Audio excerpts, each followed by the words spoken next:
கரெக்டா ஊர்ல திருவிழா வச்ச 8வது நாள் மறுத்தழுக போடுவாங்க. இந்த மாதிரி பொங்கல் கூடையெல்லாம் தூக்கிட்டு போய் ஒரு காட்டுக்குள்ள கெடா வெட்டி பொங்கல் வச்சு எடுத்துட்டு வருவாங்க. எப்படிதான் இந்த கொதிக்கிற வெயில்ல செருப்பு போடாம வெறும் காலோட பொங்கல் கூடையும் தூக்கிட்டு நடந்து போறாங்கன்னு தெரியல. எங்களால ஒரு ஸ்டெப் கூட வைக்க முடியல. நாங்க செருப்பு போட்டுட்டு அவங்க பின்னாடியே நடந்து போயிட்டு இருந்தோம். கிட்டத்தட்ட 1 கிலோமீட்டர் வரை நடக்கணும். இந்த பக்கம் பாத்தீங்கன்னா சுடுகாடு, இந்த பக்கம் அப்படியே ஆப்போசிட்ல பாத்தீங்கன்னா கோவில் இருக்கும். எதுக்கு இந்த கோவில இங்க வச்சிருக்காங்கன்னே தெரியல. இந்த கோவில்ல பொங்கல் வச்சாலே மழை அடிச்சு ஊத்தணும் ஒரு ஐதீகம். பட் அந்த அளவுக்குலாம் வரல. ஆனா பேருக்கு 4 தூரல் போட்டு போயிருச்சு. இந்த மாதிரிலாம் ஒரு மிராக்கல் நடக்கும்போது தான் சாமிலாம் உண்மையாலுமே இருக்கோ அப்படின்னு தோணும். தென் எல்லாருமே பொங்கல் வச்சு முடிச்சதுக்கு அப்புறமா ஊர் சார்பா ஒரு கெடா வெட்டிட்டு அவங்கவுங்க வீட்டுல நேர்ந்து விட்டுருப்பாங்க இல்லையா, அந்த மாதிரி கோழி அது இதுன்னு சாமிக்கு கொடுத்தாங்க.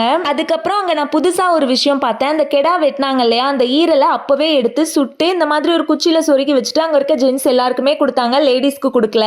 அவ்வளவுதான். அதுக்கப்புறம் எல்லாரும் எங்க ஊரை பார்த்து நடைய கட்டிட்டாங்க. என்கிட்ட கமெண்ட்ல நிறைய பேர் ரிப்பீட்டடா கேட்கறது என்னன்னா, பிரெக்னெண்டா இருக்கீங்களே உங்க வீட்டுல எப்படி கெடா வெட்டினாங்க அப்படின்னு கேட்டீங்க. என் மாமனார் வீட்டுல கெடா வெட்டல, என் அம்மா வீட்டுல தான் வெட்டினாங்க.